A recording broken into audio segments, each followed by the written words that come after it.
44. Adto ka mo sa okasyon para makasadya. Mag-uli ka mo, makasadya ka mo habang mag-uli sa bahay. Hindi ka mo magpaumang i-drive motor kung nakainom. Kung hilong ka mo, magtulog ka mo iya. At hinaaga lang ka mo mag-uli kung pwede na mag-drive ka mo motor. Verse 14, versikulo 16. Importante nga magtulog ka mo kung hilong ka mo. Hindi mo madahat motor kung wat manubila. Okay, partner. Ayaw motor wat manubila. Akon! Gani, kung wat gasolina yung motor, iparking ninyo sa binet ang magtulog ka mo sa waiting seat. Agod hindi ka mo magtulog. At mag-text ka mo kay Hisot na ipadahin nga mo gasolina. Okay, Pastor! Hepet! Okay! Hepet!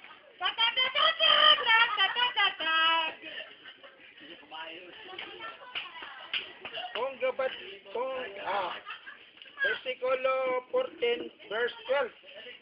Kung inyong sprocket gabagrak, magadto ka mo sa pirutsog, mag-utang ka mo ito sprocket. Agod, hindi ka mo magkalisod sa pag-uli. Kaya, akong ginabay kinyo, minatod. Kaya, love o piring. Love o piring, sound. Kiss. Sound. Kiss the bride.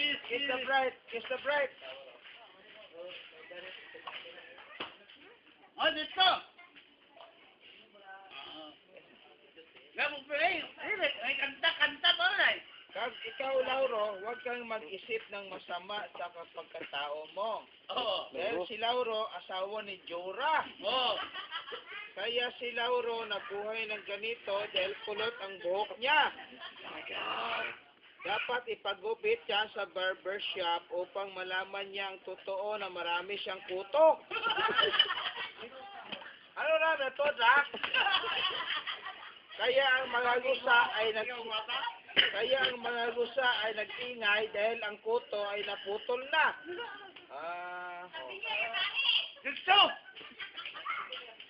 Listo ka din, listo. Dapat yung malaman na ang buhay natin ngayon ay malayo na sa isipin nyo na lang na buksan nyo yung Bible sa verse 12, versikulo 14. Marami ng tao nalulong sa droga, kaya ngayon ang krudo na lang ang iyong suporta.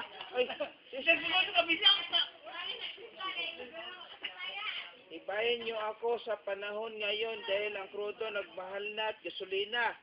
Kaya, David, ibigay mo na ang suporta. Sikapin nyo na lang na ang buhay ngayon ay mahirap na. Kaya tayo magtiis dahil lahat ng gobyerno ay problema. Gusto mo sitang swimmer? Hep! Alright! Kaya ako ang sitang swimmer! Salang wiper! Wala wiper! Kapaulay lang ko eh!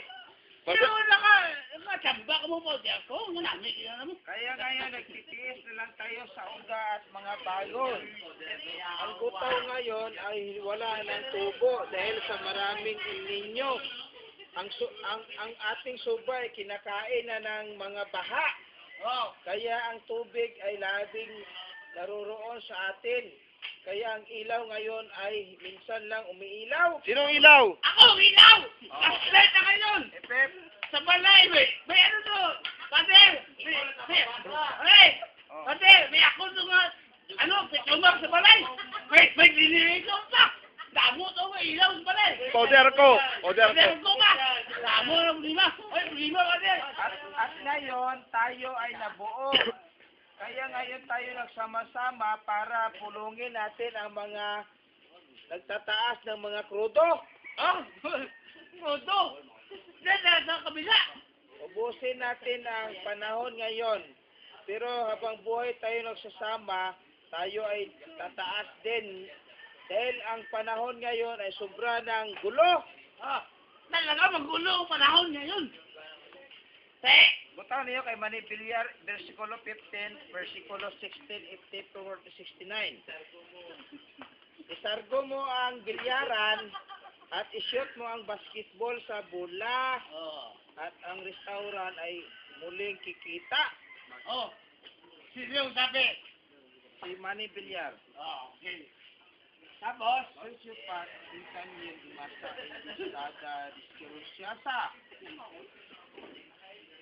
tapos, Aanhin mo ang kabayo kung wala na ang damo. ay, gusto. Amo ganila. Poder Ang ko. gusto ko, ang ako unto, pag-abot mo tanan eh. Ang ipon ko, pag-abot.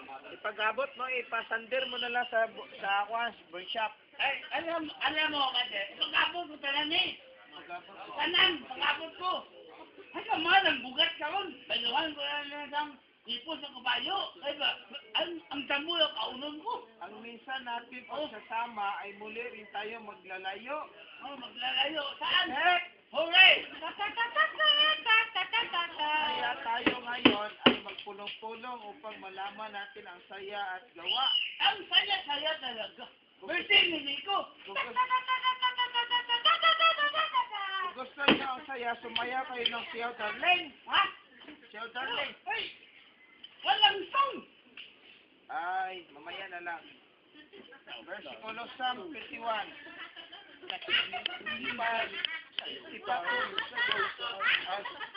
Ipatukal nyo ang sayaw darling na awit ni Willie. At tuawin mo kay Willie na susunod ay wawawi. Ha? Wawawi. Sino sabi? Teka, nakalagay dyan? O, nakalagay, oh. Ha?